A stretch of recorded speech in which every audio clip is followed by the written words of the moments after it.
Olá, galera, nota 10. Tudo bem com vocês?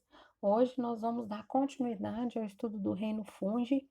Nós dividimos esse reino em duas aulas, onde a primeira aula nós identificamos as características gerais desses seres vivos, e na aula de hoje a gente vai falar um pouco mais sobre os exemplos da importância desses seres vivos para o meio ambiente. Bom, primeiramente, os esporos de fungos, eles foram observados pela primeira vez por Jean-Baptiste de la Porta em 1588, porém, o trabalho mais importante foi a descoberta do Pier Antonio Micheli na sua obra Nova Plantarum, em 1729, que descobriu, então, esses seres vivos, caracterizou e descobriu esses seres vivos, então, em 1729. E pelo próprio nome que vocês estão vendo aí, esse botânico italiano, ele chamou os fungos de nova planta, de uma nova espécie de planta, já que eles apresentavam esporos assim como as plantas.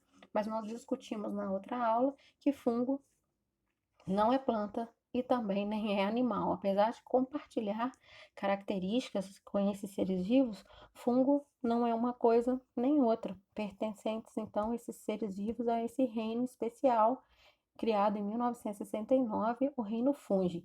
A parte hoje da biologia que se dedica ao estudo dos fungos é chamada de micologia. Então vamos lá, dar exemplos então de fungos com importância no meio ambiente. Começando com a Saccharomyces cerevisiae, uma espécie de fungo unicelular, usado na produção de pão, de bebidas alcoólicas. Para isso, eles realizam um processo de fermentação para obter energia usando diferentes açúcares. Esses fungos quebram a glicose, o principal, né, açúcar, na ausência de oxigênio, produzindo gás carbônico e álcool etílico ou etanol.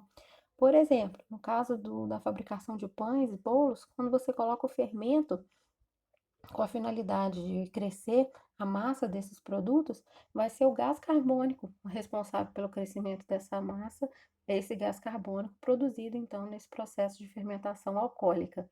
Já no caso das bebidas, como a cerveja, o teor alcoólico está relacionado com o etanol liberado. Esses seres vivos também, além de serem utilizados na alimentação, também são, ao final da fermentação alcoólica, podem ser utilizados na fabricação, por exemplo, de combustíveis. Já o fungo Penicillium crisogênio pode ser encontrado em alimentos e em ambientes internos, porém, a função mais importante dessa espécie de fungo é a fabricação de substâncias que inibem o crescimento de bactérias. E essas substâncias são chamadas de antibióticos. Essa espécie de fungo, Penicillium crisogênio, foi o responsável pela produção do primeiro antibiótico, pelo Alexander Fleming, que foi a penicilina. Já na alimentação também, a gente pode citar várias espécies de fungos utilizados na fabricação de queijos na indústria de laticínios. Por exemplo, o Penicillium camembert, que é um bolor muito utilizado na fabricação de vários tipos de queijo, como nomeadamente o queijo brie e o queijo camembert. A espécie Penicillium glaucum, que é um bolor utilizado na elaboração de queijos como gorgonzola, e o penicílio roquefort, que é utilizado, é um vulgarmente chamado de fungo saprófito, que aparece na natureza e pode ser isolado no solo, degradando substâncias orgânicas e partes vegetais. Mas a principal utilização industrial desse fungo é a produção de queijos azuis, como o roquefort.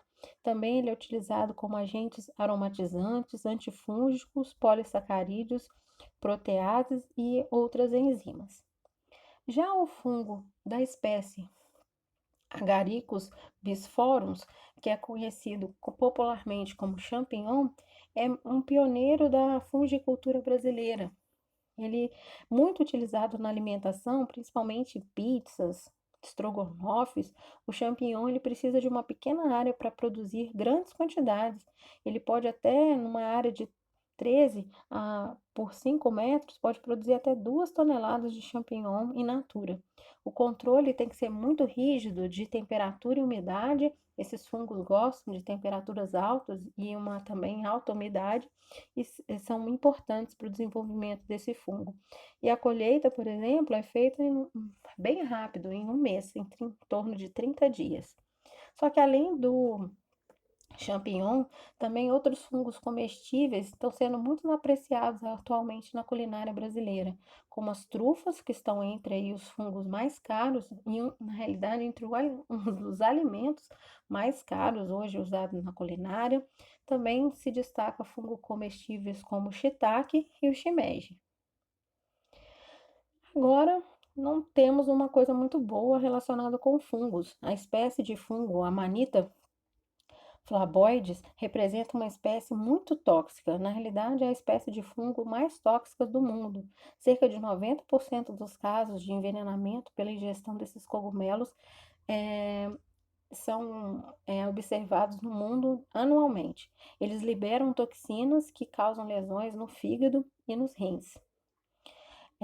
Esses fungos provocam de torno a 6 a 24 horas após a sua ingestão, podem provocar então sintomas como náuseas, vômitos, diarreia, febres e ataques cardíacos. De 24 a 48 horas, eles vão então alterar as funções hepáticas, podendo ser irreversível e necessitar até de transplante hepático. E de 3 a 5 dias, podem então provocar alterações nas funções renais. Além desse fungo, também se destaca uma outra espécie, que apesar de ser aparentemente muito bonita, a Amanita muscaria também é altamente venenosa. Agora vamos falar de uma coisa boa dos fungos, que é a associação que esses organismos fazem com outros seres vivos, chamadas de relações mutualísticas.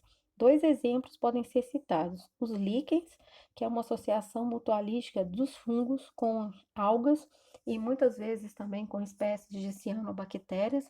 Nessa associação, tanto as algas ou cianobactérias como os fungos saem ganhando. No caso, os fungos ganham das algas e das cianobactérias o alimento, já que esses seres vivos são autótrofos e o fungo é heterótrofo, e em contrapartida, o fungo disponibiliza para esses seres vivos uma maior absorção de água e sais minerais. Vale ressaltar e essa relação, gente, é tão boa, mas tão boa, que normalmente quando um fungo e uma alga se juntam, não se separam mais. Eles até desenvolvem uma estrutura reprodutiva que é basicamente metade fungo e metade alga, chamada de sorédios. Então, realmente, essa associação é tão boa que até uma estrutura em comum eles acabam desenvolvendo. Os líquens, atualmente, têm tem uma importância muito grande no meio ambiente, porque eles são indicadores de poluição, eles só conseguem sobreviver em ambientes que não são poluídos, e também vale ressaltar outra importância dos líquens, que é o fato deles serem organismos pioneiros, se instalarem primeiro no processo de sucessão ecológica. Já um outro exemplo de relação mutualística que os fungos podem desenvolver são chamados de micorrizas.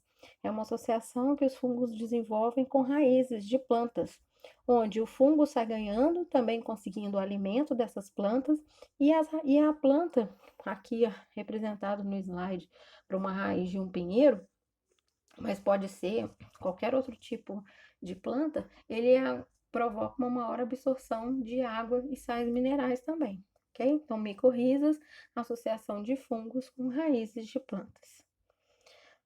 Voltando a falar um pouquinho de um outro aspecto não muito bom dos fungos para o meio ambiente, é a espécie Glavipes purpura, conhecida também como esporão do centeio. Esse fungo ele é muito usado na extração de substâncias alucinógenas usadas na fabricação de drogas como o LSD.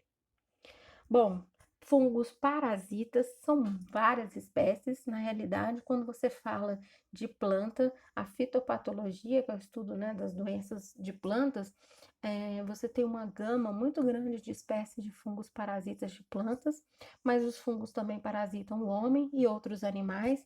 Aqui nesse slide a gente vê uma tabela com várias doenças que os fungos provocam tanto no homem como em animais.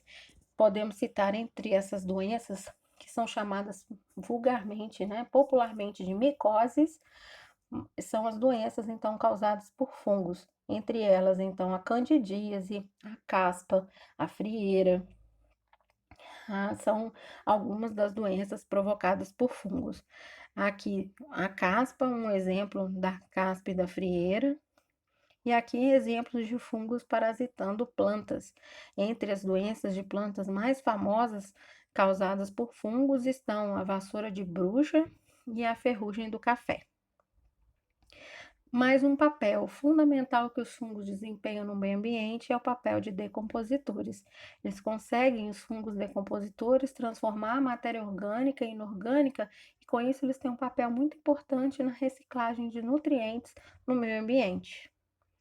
Bom, é isso. A gente tem disponível para vocês um resumo sobre o que eu acabei de falar lá no blog Bionota 10 e também exercícios. Um beijo, até a próxima. Saudades de todos.